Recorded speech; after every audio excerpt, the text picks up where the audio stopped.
Olá, seja muito bem-vinda ou bem-vindo ao nosso canal.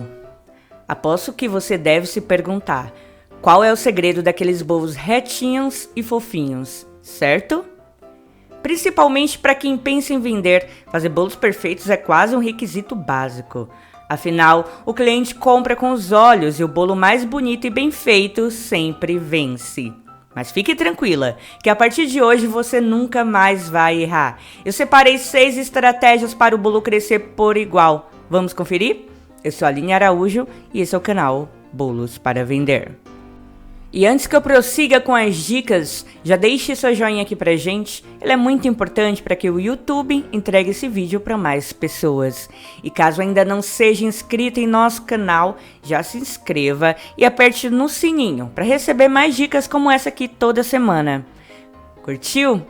Se inscreveu? Agora vamos lá. Muito cuidado com a forma. Um dos primeiros motivos que impedem que um bolo cresça por igual é a forma. Ela deve ser untada perfeitamente para evitar que o bolo grude. Se o bolo grudar, vai segurar o crescimento. Mas aqui temos um outro problema, que é a escolha da forma. Se você escolher uma forma de alumínio, vale a pena colocar um papel manteiga no fundo e não untar as laterais. Se for uma forma antiaderente, pode untar normalmente com manteiga e farinha de trigo, menos nas laterais. Mas caso tenha muita dificuldade na hora de desenformar, pode untar toda a forma com papel manteiga. Assim, ele ajudará seu bolo a manter o crescimento uniforme. Segunda dica, evite o fogo muito alto. Você sabia que a temperatura do forno influencia no crescimento da massa? Pois é, se você colocar sua forma no forno muito quente, as laterais que ficam em contato direto com a forma vão assar muito mais rápido do que o meio. Aí surge aquela famosa barriguinha no bolo. Outra coisa que pode acontecer devido a esse fator é surgirem rachaduras em cima do bolo. Portanto, sempre pré-aqueça o forno a 180 graus por 15 a 20 minutos e mantenha essa temperatura durante o tempo ideal para essa sua receita. Ou seja, no máximo 35 minutos. Terceira dica, cuidado com a adição de fermento. Eu sempre falo sobre isso aqui no canal, mas preciso frisar porque é um dos principais motivos que fazem um bolo crescer torto. O fermento deve ser o último ingrediente a ser adicionado na massa. Se você adiciona minutos antes de ir ao forno e estiver em um ambiente quente, ele já começa a agir e isso não é legal. Pode perceber que ao colocar o fermento na massa e mexer por alguns minutos, começam a surgir bolinhas de ar.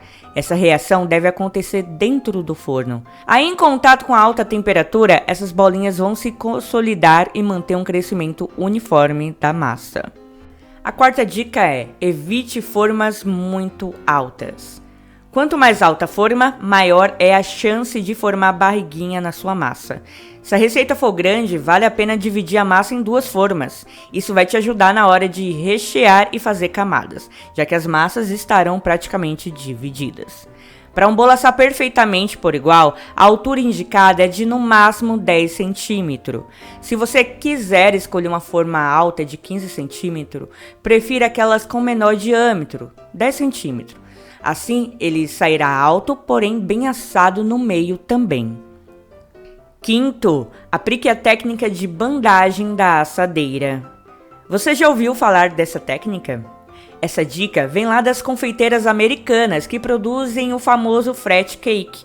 É responsável por deixar as massas simplesmente perfeitas e retinhas, tanto nas laterais quanto na superfície.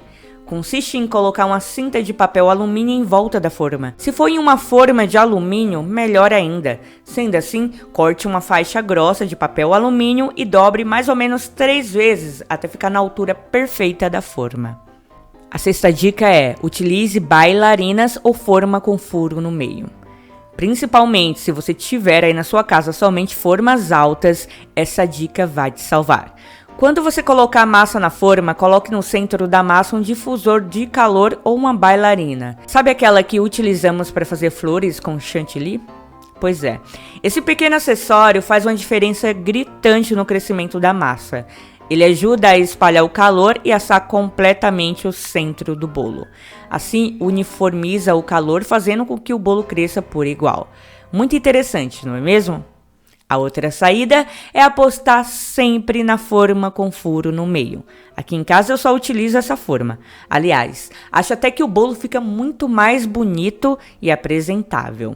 Mas se em todos os casos nenhuma das alternativas servir, algo de errado pode estar acontecendo com o seu forno. Eu também já tive esses problemas com o forno e não havia truques que deixassem meu bolo retinho. O que aconteceu é que de um lado do meu forno a temperatura estava muito alta do que no outro, então meus bolos sempre saíam tortos. Por isso digo, se isso acontecer, não hesite, chame um técnico para te ajudar. Bom, eu espero muito que você tenha gostado dessas informações e que elas sirvam para melhorar ainda mais suas receitinhas caseiras. Agora eu vou ficando por aqui. Um forte abraço e até o próximo vídeo.